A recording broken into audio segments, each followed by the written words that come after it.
My Lords, I am grateful to Lord Robinson for bringing the SDR to debate in this House and look forward to continuing to hear from this House's wide-ranging expertise. I also look forward to the maiden speech of Lord Mackay.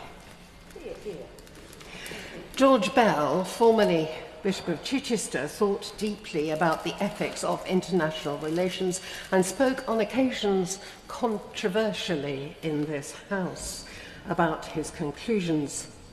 But speaking more generally of the Church in wartime, and I too believe we are in a time of considerable risk of war, he asserted that the task of the Church was, in its service and witness, to be the Church, and so often that would be in practical endeavour within a whole society response.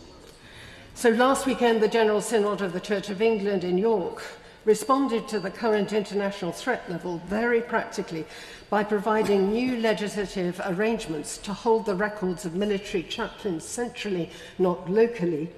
That will allow chaplains, regular or reservist, to be licensed to move much more rapidly into operation. I commend this new legislation to members of the Ecclesiastical Committee and to this whole House, as the Church seeks to support the aim of increasing agility in deployment. Back in Bristol this week, I pondered the experience of the bombing of the city of Bristol in the Second World War and its remarkable resilience in the face of what felt like total war. The glass of the north aisle of the cathedral depicts volunteers, ambulance drivers, search teams, first responders, first aiders, as well as the WRVS, providing not just tea and reassurance, but hope. That volunteering spirit showed itself again in Bristol's response to COVID and the whole community's stand last summer against unrest. Individualism may seem to be prevalent, but care for neighbours, however different from us, is still strong in our cities. And there is, I believe, scope for a new volunteer civil reserve of the sort frequently found across European states, in Poland, the Baltic states, Italy, of those recruited, trained and supported to provide emergency response, not least in war. So alongside investment in weapons, I urge investment in the provision of civil resilience.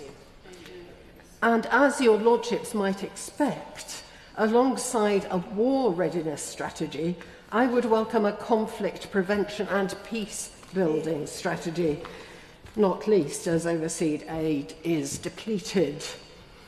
If a crisis does lead to the brink of war, the UK must contribute to the capability through development and diplomacy to cool tensions and reduce the inevitability of armed conflict. This is both a moral and an economic argument. One small example.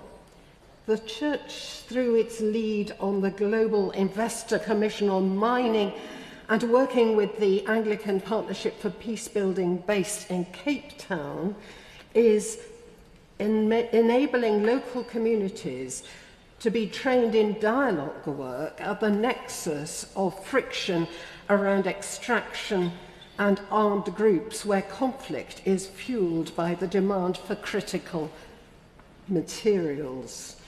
This is an active development opportunity. And further north, the UN is working with Anglican leaders trained in dialogue skills to be peacemakers and social and civic rebuilders in places where civil society has completely broken down.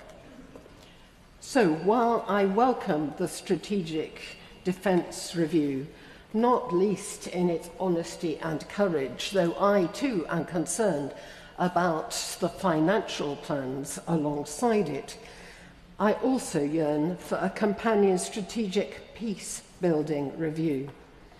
And the Church, being the Church, stands ready to be a partner in that task.